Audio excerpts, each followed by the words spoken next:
Hey folks, welcome back. I'm Richie, and today on Dragons and Dice, we're going over those creepy guys and gals that always got somebody whispering in their ears. It's time to break down the 2024 Warlock. Welcome to Dragons and Dice.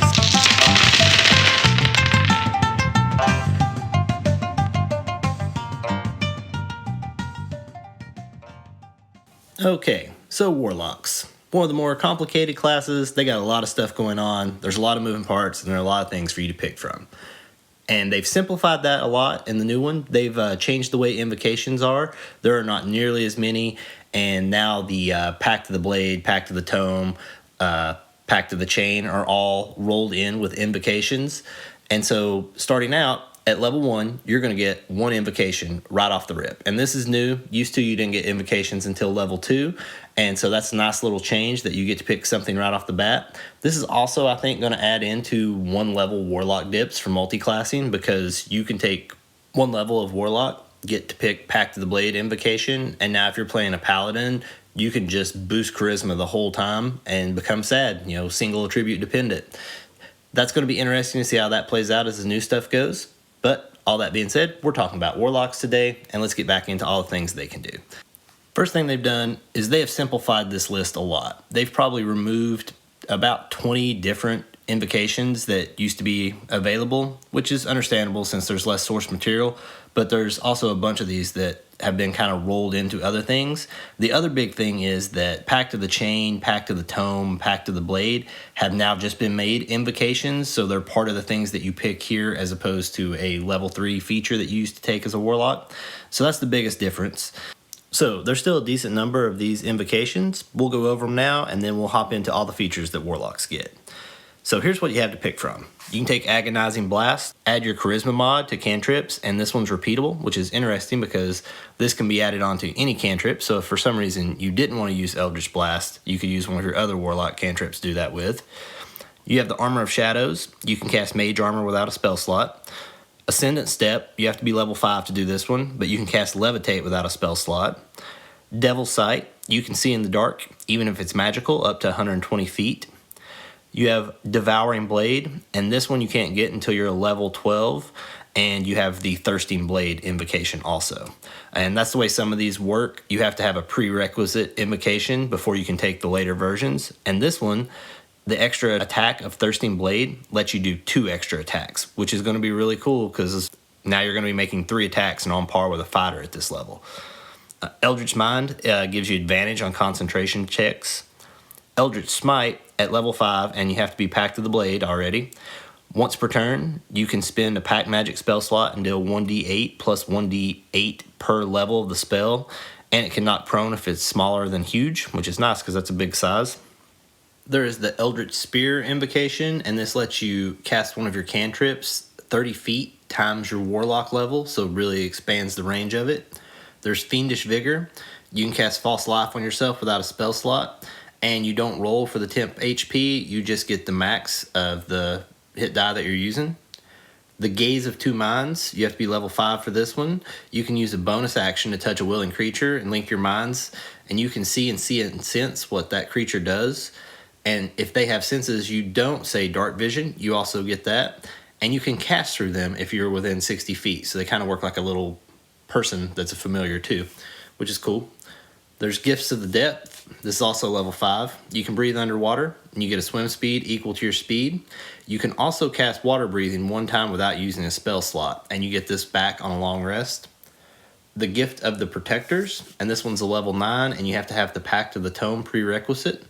You get a little Book of Shadows. You put names in it equal to your Charisma mod. Then if the people with those names would be reduced to 0 HP, they go to 1 HP instead. And this can only activate for 1 person per long rest. There's the Investment of the Chain Master, and this is also level 5, and you have to have the Pact of the Chain as a prerequisite.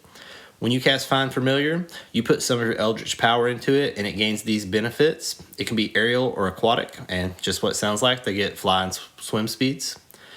It gets Quick Attack, and as a bonus action, you can command the Familiar to take the attack action, so that's nice.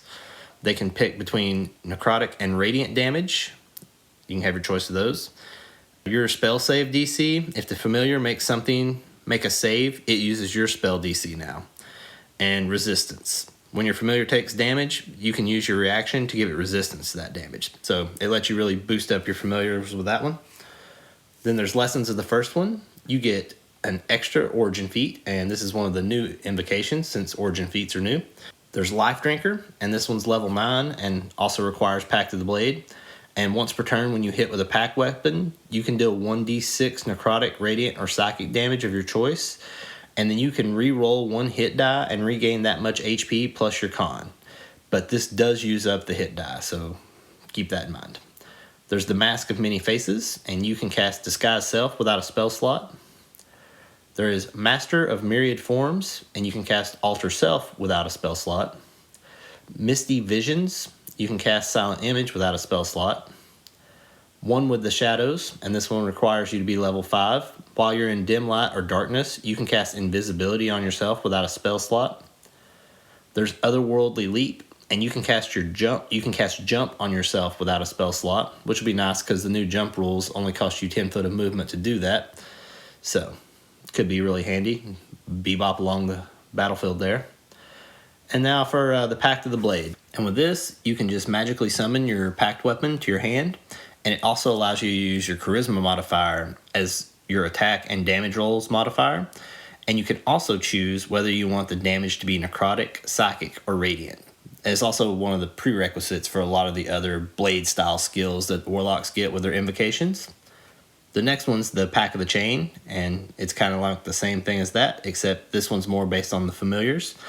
You learn the Find Familiar spell. You can cast it without using a spell slot, and you can use the normal forms, or you can summon some special forms that these get, and they can be like an imp, a pseudo-dragon, a Quasimodo, a skeleton, a Salad tadpole, a Sphinx of Wonder, a Sprite, or Venomous Snake, so you get a lot more flavor you can add there. And then you also get to take the attack action to forego one of your attacks and let the familiar attack using its reaction. Fun if you want to play with the familiar and want that kind of warlock feel, that's the one for you. The next one's the Pack of the Tome, and with this one you stitch together Shadow to make a book, and it magically appears in your hand when you want it to. You can do this on a short or a long rest, and when the book appears, you get 3 cantrips and 2 level 1 spells that have the ritual tag, and they function like warlock spells. This book also can work as your warlock's spellcasting focus. There's Repelling Blast, and if you hit a creature that's large or smaller, with this cantrip, you can push 10 feet away. And this one's repeatable, so this only works on the cantrip that you add it to. So if you put this on Eldritch Blast, but then wanted to also cast Firebolt, you would have to put it on both if you wanted the Firebolt to be able to push things away. And then there's Thirsting Blade. This one requires you to be level 5 and have Pact of the Blade. And you can get the extra attack feature while using your packed weapon. So 2 attacks at level 5, just like all the martial classes get, which is nice. Lets the melee warlocks keep pace, or honestly probably stay ahead. They're one of the most dangerous classes there are now for martial classes. There's also Vision of Distant Realms, and this is level 9, and you can cast Arcane Eye without a spell slot. There's Whispers of the Grave, and this one requires you to be level 7, and you can cast Speak with the Dead without expending a spell slot. And finally, we have Witch Sight at level 15, and you get 30 feet of True Sight. So, there's a bunch of those to go over, and it's hard to imagine that they've removed like 20. And of course, part of that's been condensed into the Pact of the Blade, Pact of the Tome, and Pact of the Chain being included in the invocations. But that's how the Warlock invocations work, and the ones you had to pick from. Now let's check out the other features that the class has. Now to the other feature that makes Warlocks really unique in D&D. Also at level 1, you get Pack Magic, and you're going to get 2 cantrips to start off with. I mean, Eldritch Blast and one that you pick, really, because let's face it, everyone's taking Eldritch Blast. And then you'll get another cantrip when you hit level 4 and at level 10. You get 1 spell slot to start off with at level 1, and you get to prepare 2 spells. And like all classes now, the prepared spell number is set by your level, and you can change a prepared spell each time you level up. Charisma is going to be your spell casting for this. At level 2, you're going to get a feature called Magical Cunning, and you can spend a minute doing a ritual, and that's going to let you get 1 of your Pack Magic spell slots back. You can do this 1 time per long rest, and the way this works is you get half of your Pack Magic spell slots back rounded down. If you got 2 right now, because at level 2 you also get your second spell slot, you would do this ritual and you would get 1 pack magic spell slot back, which you'll get all of your pack magic spell slots back on a short rest. So it's just a little way for warlocks to have a little better spell slot economy. The other thing you get at level 2 is you now get 3 Eldritch Invocations. So a lot of variety for you to pick from there, and you get 3 right now. At level 3, you're going to get to pick your patron, and this is what your subclass is going to be. And for the Warlock, we got the Archfey, the Celestial, and the Great Old One, and we'll go over those when we break down subclasses. Also at level 3, all your pack magic spell slots will be casting level 2 spells. At level 4, you get your stat point increases or a feat. And then at level 5, all your spells go up to level 3, and you get 2 more Eldritch Invocations. At level 6 is a subclass feature. Level 7, all your spells go up to level 4, and now you get to go up to 6 Eldritch Invocations. Level 8 is stat point increase or pick a feat. And at level 9, all your spells go up to spell level 5, and this will be the max that your spells go up to for your pack magic spells. So every spell you cast will be a level 5 spell. You also get your 7th Eldritch Invocation here, and then you get another feature called Contact Patron. This lets you have the Contact Other Plane spell prepared, and you can cast this spell without expending a spell slot, and you also now auto-pass the saving throw, so you don't have to worry about taking psychic damage if you were to fail the save. And you can do this once per long rest. At level 10, you get a subclass feature, and at level 11, you get a 3rd spell slot. And it's so exciting for you poor warlocks have lived 10 levels with only 2 spell slots, but now you get a 3rd. You also get an ability called Mystic Arcanum, and you're going to get these as you continue to level up, and you get to choose a level 6 warlock spell, and you can cast it for 1 time without using a spell slot, and you get this back on a long rest. You get a 7th level spell like this. This is basically the new way that warlocks get spells for the rest of the time. At level 12, you get your next stat point increase or feat, and you also get your 8th Eldritch Invocation. At 13, you get Mystic Arcanum again, and this time it's for a 7th level spell. At 14, another subclass feature, and then at 15, you get Mystic Arcanum again, and this time it's an 8th level spell. You also get a 9th Eldritch Invocation at this level. Level 16 is a stat point increase, and at level 17, you get your Mystic Arcanum for 9th level spells, and you get a 4th level Warlock Pack Magic spell slot.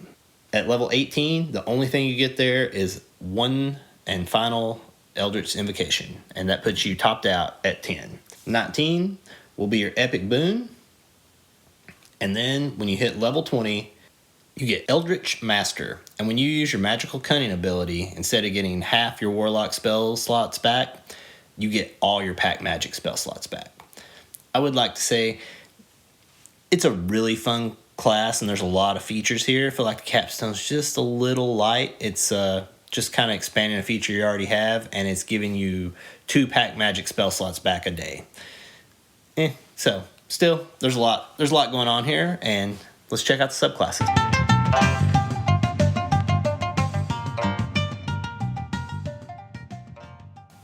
Okay, the first patron up is going to be the Archfey. And you have made a deal with someone or something, or maybe a group of someones or some things from the Feywild, and they're going to let you channel power from them, and that's where your pack magic comes from. So starting off at level 3, you're going to get a set of spells that you always have prepared, and then you'll get more of these at 5, 7, and 9. At level 3, you get Calm Emotions, Fairy Fire, Misty Step, Phantasmal Force, and Sleep. At 5, you add in Blink, Plant Growth. 7, you get Dominate Beast and Greater Invisibility. And at level 9, you get Dominate Person and Seeming. And you always have these prepared, and they don't count against the number of prepared spells you have for being a warlock. Also at level 3, you're going to get what they call Steps of the Fae. And you can Misty Step equal to your Charisma mod without using a spell slot.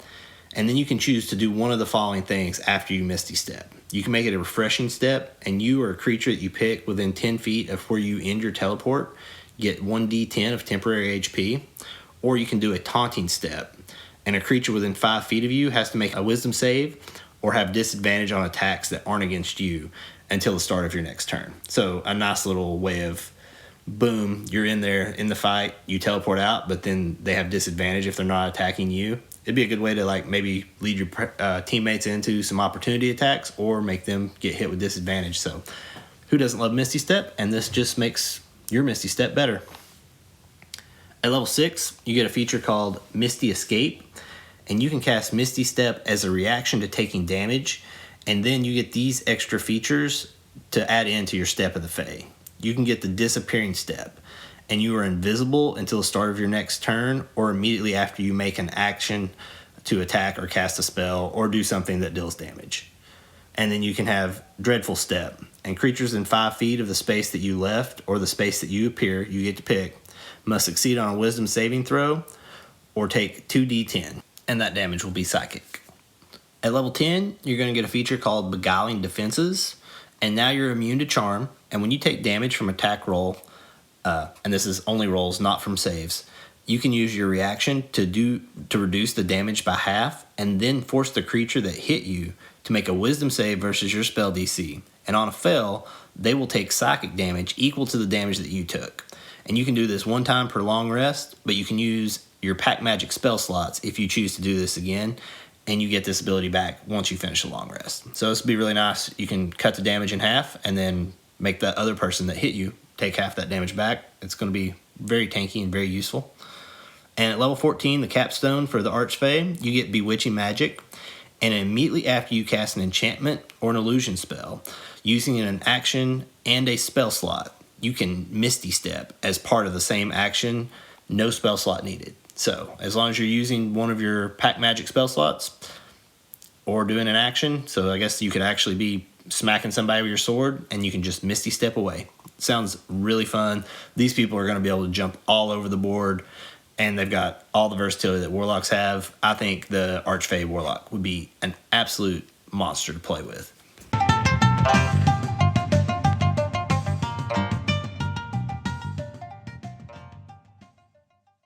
Next up will be the Celestial Patron, and these are the Warlocks that are looking up instead of elsewhere for their powers. And at level 3, you get your spell list, and that's going to be a running theme for all these Warlock subclasses. And you always have these prepared. And at level 3, you get Aid, Cure Wounds, Guiding Bolt, Lesser Restoration, Light, and Sacred Flame. At level 5, you get Daylight and Revivify. At level 7, you get Guardian of Faith and Firewall. And at 9, you get Greater Restoration and Summon Celestial, which sounds awesome. It's going to be a really good healing and support spell list, and that's kind of what this Warlock's going to be based off of. Is a really interesting take, as most of the Warlocks seem to kind of have like an edgier dark side and like that eldritch magic and tentacles and all that gross stuff. But these guys or girls are going to be the ones that are, a good support healer and still able to do some damage and whatnot. Okay, the level 3 feature that you get here is called Healing Light, and you get a pool of D6s equal to your Warlock level, and you can use these to heal people, and you get to do this as a bonus action. So the way this works is you can pick however many die you want up to your Charisma mod. So if you got a Charisma mod of 5, you can pull out 5 D6s, roll them, and you heal people for that much. And once you do this, those die are expended, and you get all these dice back on a long rest. Your level 6 feature is Radiant Soul, and now you're resistant to radiant damage, and once per turn, you can add your Charisma mod to a spell's damage that does fire or radiant damage. So a little extra cheddar on top there for, if you're making an attack roll. And then level 10, you get an ability called Celestial Resistance, and you gain temp HP whenever you use your Magical Cunning feature or finish a rest, short or long. And these temp HP are equal to your Warlock level plus your Charisma mod. So, at this level, 14 or 15 at least, and that's every time you do a rest, short or long. And here's the coolest part. You can choose 5 creatures that you can see when you gain these temp HP, and they gain temp HP equal to half your Warlock level plus your Charisma mod. So that's 14, 15 temp HP for you, and then 5 of your good buddies. At this level, you're 10, so they would get 5 from that, and then another 5 from your Charisma mod, 10 temp HP. You've basically, if you're on a 6-party group, just added 64 or 5 HP into the party, which is, that's a lot. That's a whole nother character's worth of HP for your DMs to have to burn through. At level 14, you get a feature called Searing Vengeance. And when you or an ally within 60 feet of you is about to make a death saving throw, you can unleash radiant energy and save them. The target's regain HP equal to half its max HP, and this also ends any prone condition that was on them. Then each creature of your choice that's within 30 feet of the creature that was just raised takes 2d8 radiant damage and has the blinded condition until the end of this turn. Notice it doesn't have a save for the damage or the condition. If you raise somebody from the dead, this just happens to everyone that's around that person. So a really good resurrection spell. And this looks like it would be a really fun and very supportive Warlock to play. You get a lot of good action economy heals because it's off your bonus action with your first feature. And then every time you take a rest, you're just upping the party's HP constantly. And being a Warlock, you're always going to be arguing for as many short rests as you can get. So it should be a real nuisance to the DMs to have one of these at the table.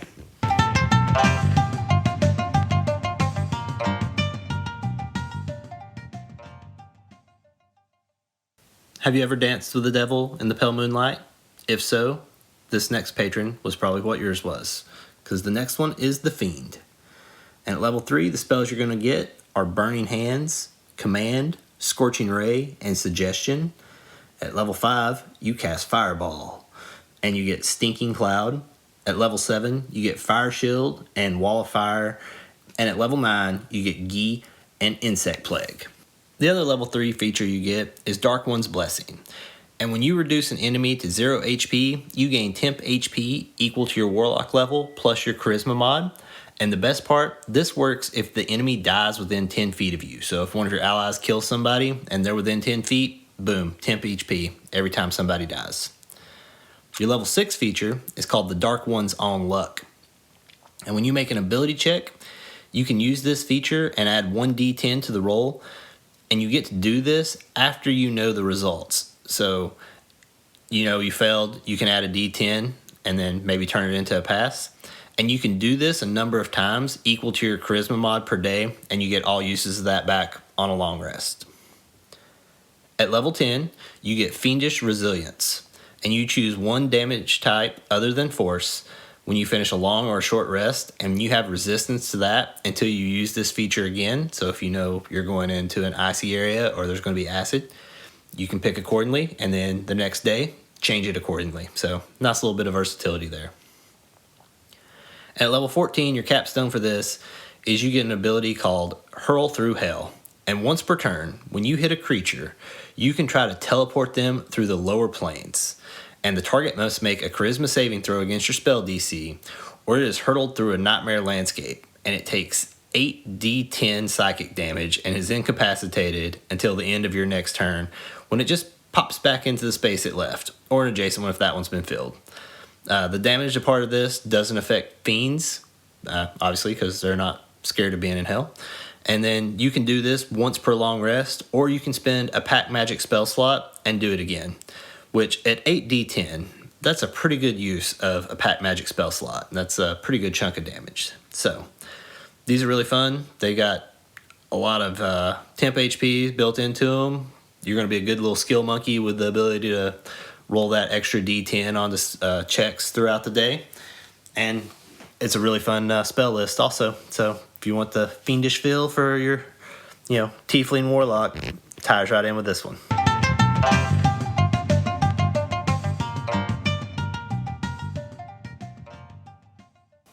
Our last subclass will be the Great Old Ones. And these are those Lovecraftian horrors. You've went out into the void, stared into it, and it stared back. And at level 3, you're going to get spell lists that kind of reflects that. You get Detect Thoughts, Dissonant Whispers, Phantasmal's Force, Tasha's Hideous Laughter. At level 5, you're going to get Clairvoyance and the Hunger of Hadar. At level 7, you're going to get Confusion and Summon Aberration. At 9, you get Modify Memory and Telekinesis. So a very cerebral spell list for these guys. It's all going to be about the psychic parts. And at level 3, the other feature you get is called Psychic Spells. And once you get this, you can change your war And once you get this, you can change your Warlock spell damage to Psychic. And if it's an enchantment or an illusion spell, you can do this without verbal or somatic components now. So you can be extra sneaky with it. And at 6, the feature you get is called Clairvoyant Combatant. And the way this works is you form a bond in your mind with a creature, and it must make a wisdom saving throw. And if it fails, it now has disadvantage on all attack rolls against you, and you have advantage on all attack rolls against them. You get this ability back on a short and on a long rest, and you can also use your Pack Magic spell slots to cast it again if you decide to. At level 10, you get Eldritch Hex, and you always have the Hex spell prepared. And when you cast it, it also gives that target disadvantage on saving throws for the attribute that you pick for the duration of the spell. So the old Hex spell, you put it on, only their checks are hexed, not their actual saving throws. This lets you get around that, which is really handy. And at level 14, your capstone for this is you create a thrall. And when you cast Summon Aberration, you can change it so that it doesn't take concentration. If you do so, the duration of it becomes 1 minute, and the aberration has temp HP equal to your Warlock level plus your Charisma mod. Also, the first time each turn that your aberration hits a creature under your hex, the aberration deals extra psychic damage. And the extra damage equals the spell level that the hex was cast with. So a little confusing there, a lot to keep up with, but if you use a 5th level hex, then when it hits, it'll do 5 extra damage. This Warlock has such a good Lovecraftian feel to it, and Lovecraftian horror and Eldritch horror is one of those things. It's like, I'm not a huge horror person, but it's so intriguing because it's like unknowable and trying to think about like beings that are beyond dimensions and how they would interact with us. And I really like the psychic flavor that they gave this subclass, because I think that ties in really well with what they were going for with the Great Old Ones and like extra dimensional beasts that we can't quite comprehend. It's a great spell list. It's got a real creepy feel to it. If you wanted to play the like kind of evil party member, this would be the great one. You could, detect thoughts and spy on your party members, and that would be something you need to work out with your DM. Don't cause problems at your tables, but I just like the flavor on it. I think they did a really nice job with the 4 subclasses for the Warlock. All of them have very different feels, a lot of different abilities, and bravo Wizards, good job on the Warlock.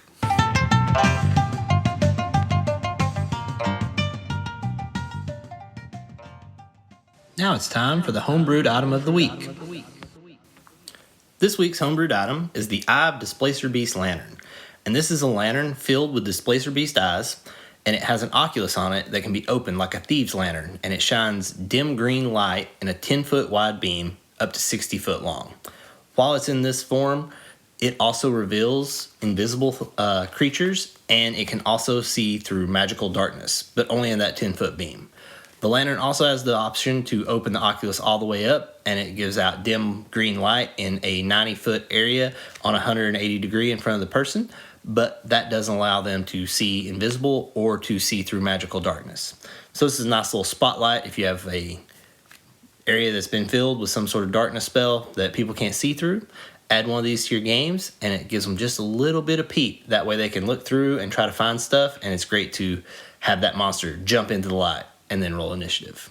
Add one to your game. I'm sure they'll love it.